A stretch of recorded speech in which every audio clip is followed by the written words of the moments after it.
ವಿಚಾರ ಸದನದಲ್ಲಿ ಇವತ್ತು ಕೋಲಾಹಲಕ್ಕೆ ಕಾರಣವಾಗಿದೆ. ಆಡಳಿತ ಪಕ್ಷ ಮತ್ತು ವಿಪಕ್ಷಗಳ ನಡುವೆ ಭಾರಿ ಕೋಲಾಹಲಕ್ಕೆ ಕಾರಣ ಆಗಿದೆ, ವಾಕ್ಸಮರಕ್ಕೆ ಕಾರಣ ಆಗಿದೆ. ನೋಡಿ, ಧರ್ಮಸ್ಥಳ ವಿಚಾರದಲ್ಲಿ ಗೊಂದಲವನ್ನ ಸೃಷ್ಟಿಸಿದ್ದು ಯಾರು?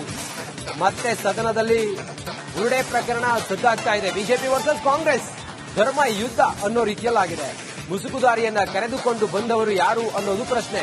ಅವರನ್ನ ಜುಟ್ಟು ಹಿಡಿದುಕೊಂಡು ಎಳೆದುಕೊಂಡು ಬರ್ತೇವೆ ಅಂತೇಳಿ ಶಿವಲಿಂಗೇಗೌಡರು ಮಾತಾಡ್ತಾರೆ.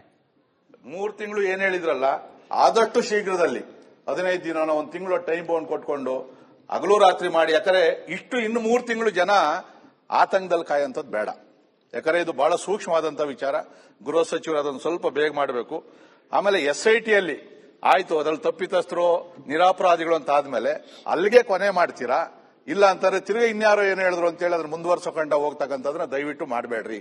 ಇದಕ್ಕೇನಾದ್ರೂ ಅಂತಾರಾಷ್ಟ್ರೀಯ ಜಾಲ ಇದ್ರೆ ನಿಮ್ಮ ತನಿಖೆಯಲ್ಲಿ ಗೊತ್ತಾದ್ರೆ ಆಮೇಲೆ ಯಾವ್ದು ಕೊಡಬೇಕೋ ಅದನ್ನ ಮುಂದಿನ ದಿನಗಳಲ್ಲಿ ಹೆಚ್ಚಿನ ತನಿಖೆ ಕೊಡೋದು ನಮ್ದೇನು ಅಭ್ಯಂತರ ಇಲ್ಲ. 3ನೇದು, ಇವತ್ತು ಬಿಜೆಪಿನವರು ಅಲ್ಲಿ ಹೋಗಿ ರಾಜಕೀಯ ಮಾಡಿದ್ರು, ಇದೆಲ್ಲ ಹೇಳಿದ್ರಿ. ಇವತ್ತು ಆ ಕಡೆ ಭಾಗದಲ್ಲಿ, ನಾನು ಆ ಕಡೆ ಈ ಕಡೆ ಅಂತ ಹೇಳಲಿ ಯಾರು ತಪ್ಪು ತಿಳ್ಕೊಳೋದು ಬೇಡ, ಈ 10-12 ದಿನದಲ್ಲಿ ಯಾರಾದ್ರೂ ಆ ಕಡೆ ಭಾಗದ ಶಾಸಕರು ಧರ್ಮಸ್ಥಳಕ್ಕೆ ಹೋಗಿದಾರ? ಇಲ್ಲ ಅಂದ್ರೆ ಇದು ಜನಗಳಿಗೆ ನಂಬಿಕೆ ಬರಬೇಕು. ಅಲ್ಲಿ ಮಂಜುನಾಥ ಸ್ವಾಮಿ ಕೊಲೆ ಮಾಡಿಲ್ಲ, ದೇವರೇನು ಅಪಚಾರ ಮಾಡಿಲ್ಲ, ವ್ಯಕ್ತಿಗಳ ಮೇಲೆ ಏನೋ ಐತೆ ಅದರಲ್ಲಿ. ಆದ್ರೆ ದೇವಸ್ಥಾನಕ್ಕೆ ಹೋಗಿ ಏನ್ ಸಮಸ್ಯೆ? ದಯವಿಟ್ಟು ನಮ್ಮ ಮುಖ್ಯಮಂತ್ರಿಗಳು ಉಪಮುಖ್ಯಮಂತ್ರಿಗಳು ಶನಿವಾರ ಬಸ್ ಮಾಡಿಕೊಂಡು ಎಲ್ಲರನ್ನು ಕರ್ಕೊಂಡು ಒಂದ್ಸರಿ ದೇವಸ್ಥಾನಕ್ಕೆ ಹೋಗಿ ಪೂಜೆ ಮಾಡ್ಕೊಂಡು ನಮಸ್ಕಾರ ಹಾಕಿ ಬನ್ರಿ. ಜನಗಳ ನಂಬಿಕೆ ಬರ್ತದೆ, ಜನಗಳ ನಂಬಿಕೆ ಬರ್ತದೆ. ಅಲ್ಲ ಹೇಳಿದೆ ನಾನು,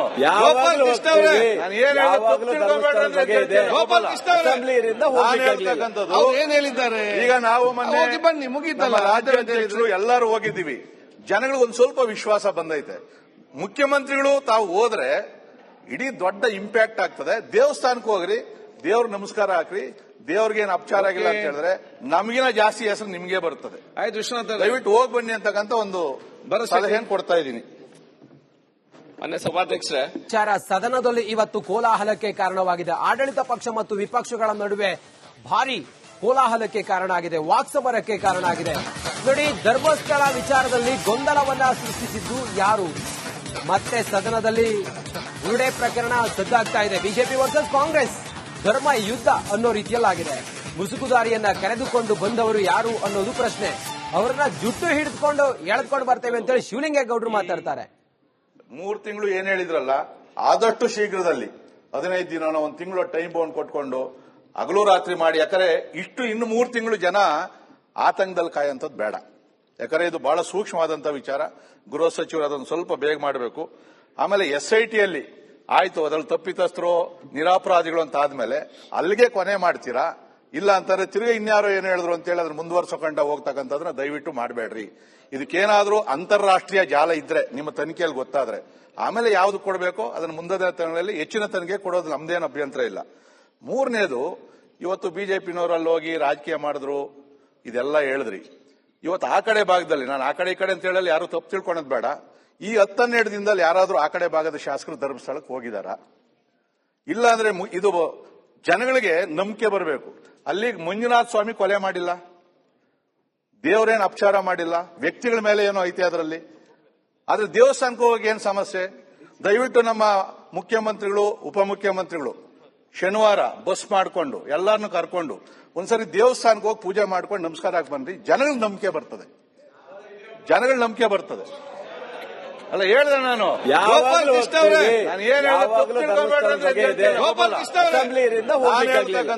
ಏನ್ ಹೇಳಿದ್ದಾರೆ ಈಗ ನಾವು ಬನ್ನಿ ಮುಗಿದ್ದಲ್ಲ, ರಾಜ್ಯಾಧ್ಯಕ್ಷರು ಎಲ್ಲರೂ ಹೋಗಿದ್ದೀವಿ. ಜನಗಳಿಗೆ ಒಂದ್ ಸ್ವಲ್ಪ ವಿಶ್ವಾಸ ಬಂದೈತೆ. ಮುಖ್ಯಮಂತ್ರಿಗಳು ತಾವು ಹೋದ್ರೆ ಇಡೀ ದೊಡ್ಡ ಇಂಪ್ಯಾಕ್ಟ್ ಆಗ್ತದೆ. ದೇವಸ್ಥಾನಕ್ಕೆ ಹೋಗ್ರಿ, ದೇವ್ರ ನಮಸ್ಕಾರ ಹಾಕ್ರಿ, ದೇವ್ರಿಗೇನು ಅಪಚಾರ ಆಗಿಲ್ಲ ಅಂತ ಹೇಳಿದ್ರೆ ನಮಗಿನ ಜಾಸ್ತಿ ಹೆಸರು ನಿಮ್ಗೆ ಬರ್ತದೆ. ಆಯ್ತು ವಿಶ್ವನಾಥ್, ದಯವಿಟ್ಟು ಹೋಗಿ ಬನ್ನಿ ಅಂತಕ್ಕಂಥ ಒಂದು ಸಲಹೆಯನ್ನು ಕೊಡ್ತಾ ಇದ್ದೀನಿ. ಸಭಾಧ್ಯಕ್ಷರೇ, ವಿಚಾರ ಸದನದಲ್ಲಿ ಇವತ್ತು ಕೋಲಾಹಲಕ್ಕೆ ಕಾರಣವಾಗಿದೆ. ಆಡಳಿತ ಪಕ್ಷ ಮತ್ತು ವಿಪಕ್ಷಗಳ ನಡುವೆ ಭಾರಿ ಕೋಲಾಹಲಕ್ಕೆ ಕಾರಣ ಆಗಿದೆ, ವಾಕ್ಸಮರಕ್ಕೆ ಕಾರಣ ಆಗಿದೆ. ನೋಡಿ, ಧರ್ಮಸ್ಥಳ ವಿಚಾರದಲ್ಲಿ ಗೊಂದಲವನ್ನ ಸೃಷ್ಟಿಸಿದ್ದು ಯಾರು? ಮತ್ತೆ ಸದನದಲ್ಲಿ ಬುರುಡೆ ಪ್ರಕರಣ ಸದ್ದಾಗ್ತಾ ಇದೆ. ಬಿಜೆಪಿ ವರ್ಸಸ್ ಕಾಂಗ್ರೆಸ್ ಧರ್ಮ ಯುದ್ಧ ಅನ್ನೋ ರೀತಿಯಲ್ಲಾಗಿದೆ. ಮುಸುಕುದಾರಿಯನ್ನ ಕರೆದುಕೊಂಡು ಬಂದವರು ಯಾರು ಅನ್ನೋದು ಪ್ರಶ್ನೆ. ಅವರನ್ನ ಜುಟ್ಟು ಹಿಡಿದುಕೊಂಡು ಎಳೆದುಕೊಂಡು ಬರ್ತೇವೆ ಅಂತೇಳಿ ಶಿವಲಿಂಗೇಗೌಡರು ಮಾತಾಡ್ತಾರೆ. 3 ತಿಂಗಳು ಏನ್ ಹೇಳಿದ್ರಲ್ಲ, ಆದಷ್ಟು ಶೀಘ್ರದಲ್ಲಿ 15 ದಿನ ಒಂದು ತಿಂಗಳು ಟೈಮ್ ಬೌಂಡ್ ಕೊಟ್ಕೊಂಡು ಹಗಲು ರಾತ್ರಿ ಮಾಡಿ, ಯಾಕಂದ್ರೆ ಇನ್ನು 3 ತಿಂಗಳು ಜನ ಆತಂಕದಲ್ಲಿ ಕಾಯಂತದ್ದು ಬೇಡ. ಯಾಕಂದ್ರೆ ಇದು ಬಹಳ ಸೂಕ್ಷ್ಮವಾದಂತ ವಿಚಾರ. ಗೃಹ ಸಚಿವರು ಅದನ್ನು ಸ್ವಲ್ಪ ಬೇಗ ಮಾಡಬೇಕು. ಆಮೇಲೆ SITಯಲ್ಲಿ ಆಯ್ತು, ಅದ್ರಲ್ಲಿ ತಪ್ಪಿತಸ್ಥರು ನಿರಾಪರಾಧಿಗಳು ಅಂತ ಆದ್ಮೇಲೆ ಅಲ್ಲಿಗೆ ಕೊನೆ ಮಾಡ್ತೀರಾ, ಇಲ್ಲ ಅಂತಂದ್ರೆ ತಿರ್ಗಿ ಇನ್ಯಾರೋ ಏನು ಹೇಳಿದ್ರು ಅಂತ ಹೇಳಿ ಅದ್ರ ಮುಂದುವರ್ಸೋಕಂಡ ಹೋಗ್ತಕ್ಕಂಥದ್ರ ದಯವಿಟ್ಟು ಮಾಡಬೇಡ್ರಿ. ಇದಕ್ಕೇನಾದ್ರೂ ಅಂತಾರಾಷ್ಟ್ರೀಯ ಜಾಲ ಇದ್ರೆ ನಿಮ್ಮ ತನಿಖೆಯಲ್ಲಿ ಗೊತ್ತಾದ್ರೆ ಆಮೇಲೆ ಯಾವ್ದು ಕೊಡಬೇಕೋ ಅದನ್ನ ಮುಂದಿನ ದಿನಗಳಲ್ಲಿ ಹೆಚ್ಚಿನ ತನಿಖೆ ಕೊಡೋದು ನಮ್ದೇನು ಅಭ್ಯಂತರ ಇಲ್ಲ. ಮೂರನೇದು, ಇವತ್ತು ಬಿಜೆಪಿನವರು ಅಲ್ಲಿ ಹೋಗಿ ರಾಜಕೀಯ ಮಾಡಿದ್ರು, ಇದೆಲ್ಲ ಹೇಳಿದ್ರಿ. ಇವತ್ತು ಆ ಕಡೆ ಭಾಗದಲ್ಲಿ, ನಾನು ಆ ಕಡೆ ಈ ಕಡೆ ಅಂತ ಹೇಳಲಿ ಯಾರು ತಪ್ಪು ತಿಳ್ಕೊಳೋದು ಬೇಡ, ಈ 10-12 ದಿನದಲ್ಲಿ ಯಾರಾದ್ರೂ ಆ ಕಡೆ ಭಾಗದ ಶಾಸಕರು ಧರ್ಮಸ್ಥಳಕ್ಕೆ ಹೋಗಿದಾರ? ಇಲ್ಲ ಅಂದ್ರೆ ಇದು ಜನಗಳಿಗೆ ನಂಬಿಕೆ ಬರಬೇಕು. ಅಲ್ಲಿ ಮಂಜುನಾಥ ಸ್ವಾಮಿ ಕೊಲೆ ಮಾಡಿಲ್ಲ, ದೇವರೇನು ಅಪಚಾರ ಮಾಡಿಲ್ಲ, ವ್ಯಕ್ತಿಗಳ ಮೇಲೆ ಏನೋ ಐತೆ ಅದರಲ್ಲಿ. ಆದ್ರೆ ದೇವಸ್ಥಾನಕ್ಕೆ ಹೋಗಿ ಏನ್ ಸಮಸ್ಯೆ? ದಯವಿಟ್ಟು ನಮ್ಮ ಮುಖ್ಯಮಂತ್ರಿಗಳು, ಉಪಮುಖ್ಯಮಂತ್ರಿಗಳು ಶನಿವಾರ ಬಸ್ ಮಾಡ್ಕೊಂಡು ಎಲ್ಲಾರನ್ನು ಕರ್ಕೊಂಡು ಒಂದ್ಸರಿ ದೇವಸ್ಥಾನಕ್ಕೆ ಹೋಗಿ ಪೂಜೆ ಮಾಡ್ಕೊಂಡು ನಮಸ್ಕಾರ ಹಾಕಿ ಬನ್ರಿ. ಜನಗಳ ನಂಬಿಕೆ ಬರ್ತದೆ, ಜನಗಳ ನಂಬಿಕೆ ಬರ್ತದೆ. ಅಲ್ಲ ಹೇಳಿದೆ ನಾನು, ಗೋಪಾಲ್ ಕೃಷ್ಣ ಅವರೇ, ನಾನು ಏನ್ ಹೇಳ್ತಕ್ಕಂಥದ್ದು ಏನ್ ಹೇಳಿದ್ದಾರೆ? ಈಗ ನಾವು ಹೋಗಿ ಬನ್ನಿ, ಮುಗೀತಲ್ಲ. ರಾಜ್ಯಾಧ್ಯಕ್ಷರು ಎಲ್ಲರೂ ಹೋಗಿದ್ದೀವಿ, ಜನಗಳಿಗೆ ಒಂದ್ ಸ್ವಲ್ಪ ವಿಶ್ವಾಸ ಬಂದೈತೆ. ಮುಖ್ಯಮಂತ್ರಿಗಳು ತಾವು ಹೋದ್ರೆ ಇಡೀ ದೊಡ್ಡ ಇಂಪ್ಯಾಕ್ಟ್ ಆಗ್ತದೆ. ದೇವಸ್ಥಾನಕ್ಕೆ ಹೋಗ್ರಿ, ದೇವ್ರ ನಮಸ್ಕಾರ ಹಾಕ್ರಿ, ದೇವ್ರಿಗೇನು ಅಪಚಾರ ಆಗಿಲ್ಲ ಅಂತ ಹೇಳಿದ್ರೆ ನಮಗಿನ ಜಾಸ್ತಿ ಹೆಸರು ನಿಮ್ಗೆ ಬರ್ತದೆ. ಆಯ್ತು ವಿಶ್ವನಾಥ್, ದಯವಿಟ್ಟು ಹೋಗಿ ಬನ್ನಿ ಅಂತಕ್ಕಂಥ ಒಂದು ಸಲಹೆಯನ್ನು ಕೊಡ್ತಾ ಇದ್ದೀನಿ. ಮಾನ್ಯ ಸಭಾಧ್ಯಕ್ಷರೇ, ವಿಚಾರ ಸದನದಲ್ಲಿ ಇವತ್ತು ಕೋಲಾಹಲಕ್ಕೆ ಕಾರಣವಾಗಿದೆ. ಆಡಳಿತ ಪಕ್ಷ ಮತ್ತು ವಿಪಕ್ಷಗಳ ನಡುವೆ ಭಾರಿ ಕೋಲಾಹಲಕ್ಕೆ ಕಾರಣ ಆಗಿದೆ, ವಾಕ್ಸಮರಕ್ಕೆ ಕಾರಣ ಆಗಿದೆ. ನೋಡಿ, ಧರ್ಮಸ್ಥಳ ವಿಚಾರದಲ್ಲಿ ಗೊಂದಲವನ್ನ ಸೃಷ್ಟಿಸಿದ್ದು ಯಾರು? ಮತ್ತೆ ಸದನದಲ್ಲಿ ಬುರುಡೆ ಪ್ರಕರಣ ಸದ್ದಾಗ್ತಾ ಇದೆ. ಬಿಜೆಪಿ ವರ್ಸಸ್ ಕಾಂಗ್ರೆಸ್ ಧರ್ಮ ಯುದ್ಧ ಅನ್ನೋ ರೀತಿಯಲ್ಲಾಗಿದೆ. ಮುಸುಕುದಾರಿಯನ್ನ ಕರೆದುಕೊಂಡು ಬಂದವರು ಯಾರು ಅನ್ನೋದು ಪ್ರಶ್ನೆ. ಅವರನ್ನ ಜುಟ್ಟು ಹಿಡಿದುಕೊಂಡು ಎಳೆದುಕೊಂಡು ಬರ್ತೇವೆ ಅಂತೇಳಿ ಶಿವಲಿಂಗೇಗೌಡರು ಮಾತಾಡ್ತಾರೆ. 3 ತಿಂಗಳು ಏನ್ ಹೇಳಿದ್ರಲ್ಲ, ಆದಷ್ಟು ಶೀಘ್ರದಲ್ಲಿ 15 ದಿನ ಒಂದು ತಿಂಗಳು ಟೈಮ್ ಬೌಂಡ್ ಕೊಟ್ಕೊಂಡು ಹಗಲು ರಾತ್ರಿ ಮಾಡಿ, ಯಾಕಂದ್ರೆ ಇನ್ನು 3 ತಿಂಗಳು ಜನ ಆತಂಕದಲ್ಲಿ ಕಾಯಂತದ್ದು ಬೇಡ.